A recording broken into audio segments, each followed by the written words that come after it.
Wow, casi un mes sin subir videos. Ayúdenme, la universidad me está acabando. Ya habiendo pasado un mes del estreno de Superman, creo que podemos hablar del elefante en la habitación. ¿Ese es un mono de Lex?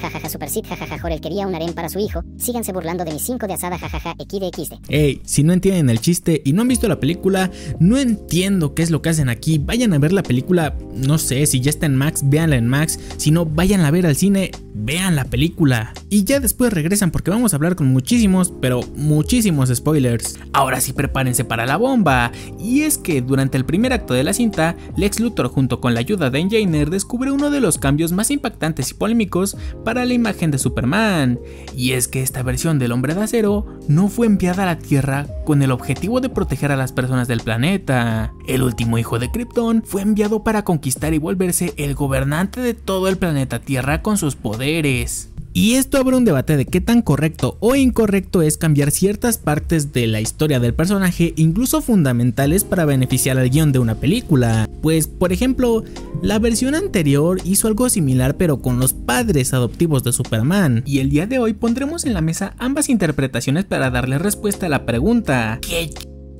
con los padres de Superman? Pero antes de continuar, me gustaría recordarles que si les gusta el contenido, denle like, compartan y suscríbanse para que me ayuden a llegar a mi meta de los 10,000 suscriptores. Y si les sobran puntitos por ahí, hypeen el video. Por favor.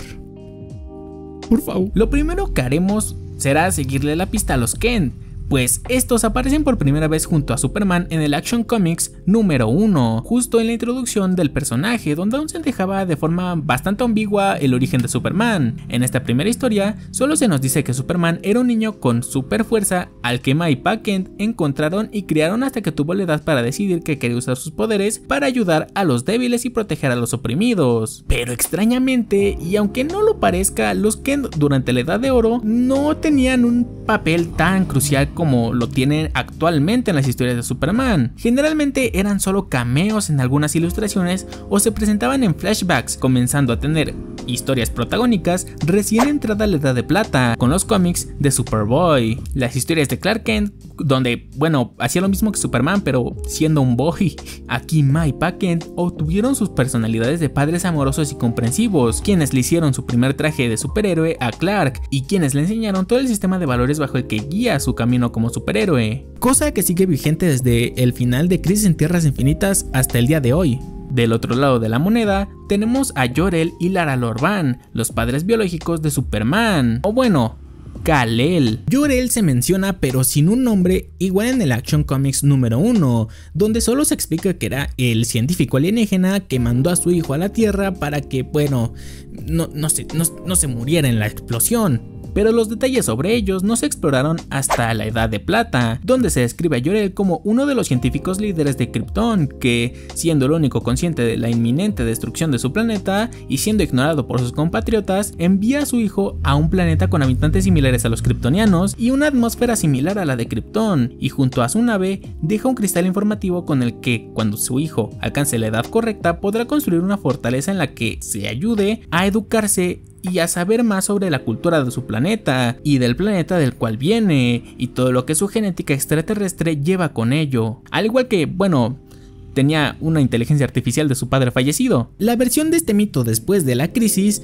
es básicamente el mismo, pero con muchos más detalles, pues se explica que la cultura de Krypton era bastante estéril en todo sentido y verían raro a Jor-El por mostrar cariño a su esposa. Aparte se explica que Jor-El desconectó a Kal-El de la matriz que conectaba a todos los kryptonianos con el planeta, por eso es el único que pudo escapar de allí. De allí en fuera prácticamente todas sus versiones canon son lo mismo, y ese subtexto sobre que fue enviado a la Tierra para proteger al mundo y sus personas, si bien estaba implícito desde su primera aparición, son sus adaptaciones y sus versiones más actuales las que no dejan ese mensaje a la interpretación. Creo que la versión más distinta de Jor-El que podemos ver es la del universo Absolute, donde en lugar de ser parte de la élite de Krypton es un obrero de las minas de Krypton y sacó a su hijo del planeta a escondidas. Pero ahora, vistas sus versiones clásicas y canónicas, en los cómics vamos a revisar los cambios de estos en sus adaptaciones más importantes de películas y series, comenzando por las más importantes de todas, las películas de Richard Donner. En la duología de este director, Jor-El y Lara igual forman parte del Alto Consejo de Krypton, pero también agregan el hecho de que fue Jor-El quien descubrió la zona fantasma y que él mismo envió al General Zod y su tripulación a la cárcel incorpórea, lo cual se transportó a los cómics y a otros medios, mientras que como Conciencia en la Fortaleza de la Soledad, si bien sí tiene ese sentimiento de padre protector y orgulloso de su hijo, es bastante inexpresivo, algo que si bien sí es lógico, si recuerdas que es un programa de computadora espacial, creo que, bueno, se entiende a lo que me refiero, ¿no? Aunque bueno, ese monólogo de verás el mundo con mis ojos es bastante bonito. John Kent en esta versión fue, bueno, no quisiera decir desperdiciado, pero sí muy poco explorado, pues entre las dos solo aparece como en 3 escenas, pero con esos pocos minutos de presencia se nos nota el amor y cariño que tienen entre él y su hijo, un hombre regordete, bonachón y cariñoso, orgulloso del chico que se encontró 18 años en el pasado en una nave espacial. Básicamente la esencia de Jonathan Kent misma. Esto también aplica para Superman Returns porque es básicamente y literalmente el mismo Superman que el de Superman de Richard Donner. La versión de ambos padres de Superman en Smallville marcó un antes y después sobre la forma en la que se ve a estos personajes, pues en esta versión eran personajes imperfectos. Con Jor-El desde la tercera hasta la quinta temporada se plantea el misterio sobre las intenciones del científico al enviar a su hijo a la Tierra, pues gracias a las investigaciones del Dr. Swan y Lionel Luthor se deja entrever que posiblemente Kal-El está en la Tierra para conquistarla, razón por la que Clark se niega a entrenar sus poderes con la conciencia de su padre durante mucho tiempo, mientras Jonathan y Martha cometen muchos errores, pues Martha llega a visualizar un punto de vista bastante hipócrita de lo que es moral y éticamente correcto. Quiero ayudar a este chico tanto como tú, pero y sin juramento. Respetar la ley. Soy un inmigrante ilegal, mamá. Me refugiaste aquí por más de 17 años. Tu situación era totalmente diferente. Teníamos que protegerte. Y yo necesito proteger a Javier. Y Jonathan es un hombre que teme del mundo y lo que éste le puede hacer a su hijo, desconfiando de todos, aún sabiendo que no hay dobles intenciones, y estando dispuesto a morir por mantener el secreto de su hijo a salvo, pero consciente de que las habilidades de Clark y él mismo algún día tendrán que salir a la luz y que Clark no va a esconderse toda su vida. Your real parents weren't exactly from around here.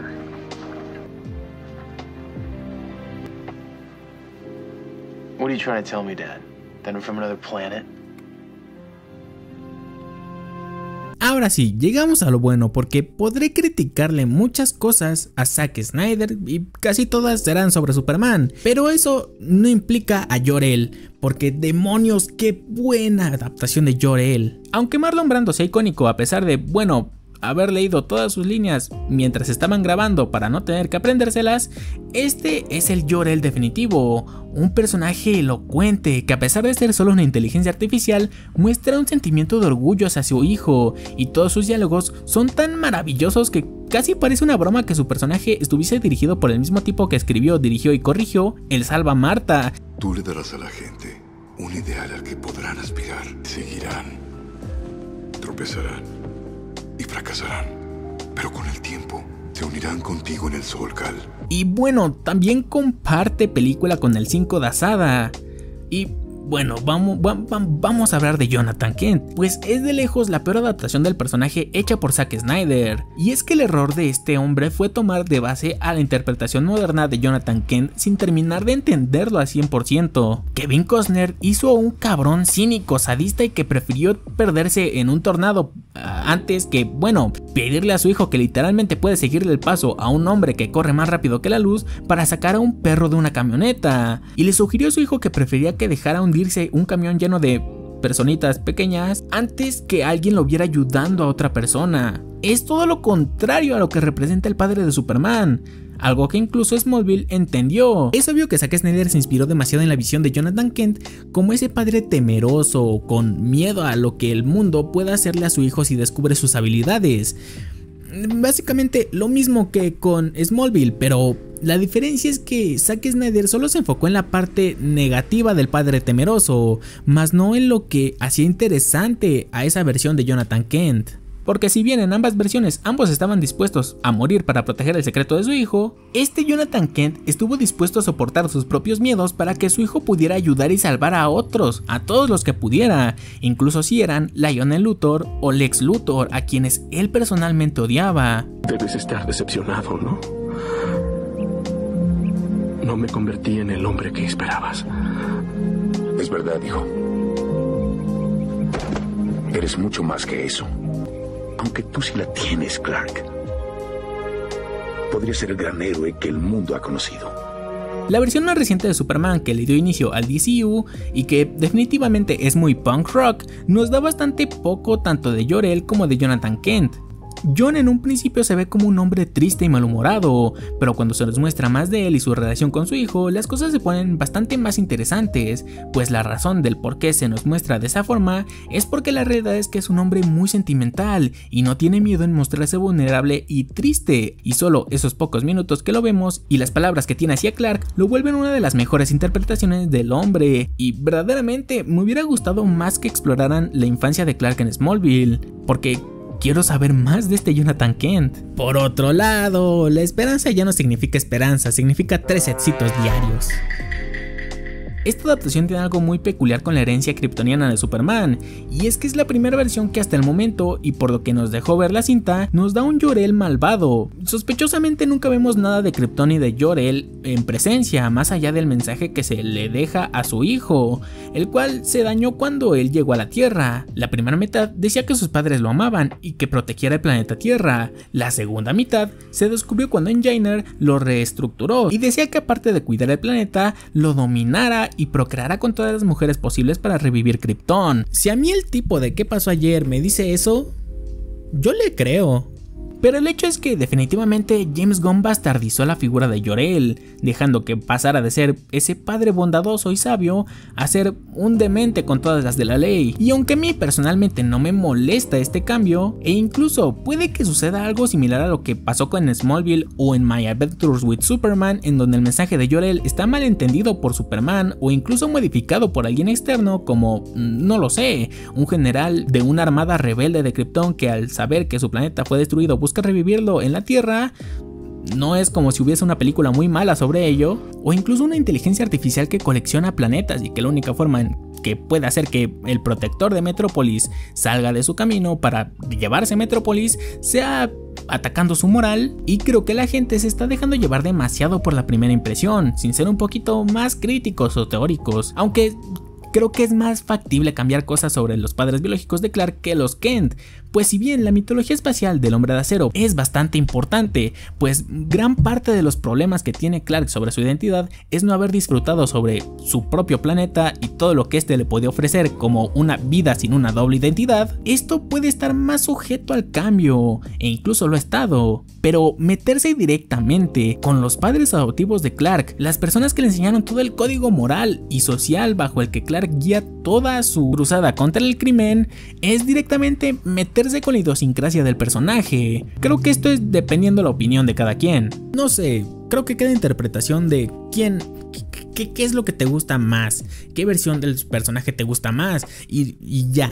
Yo soy el host de la Comic Cueva. Recuerda darle like, compartir y suscribirte, y por favor, hypea el video para que me vayas a llegar a mi meta de los 10,000 suscriptores. Ahora sí, chao.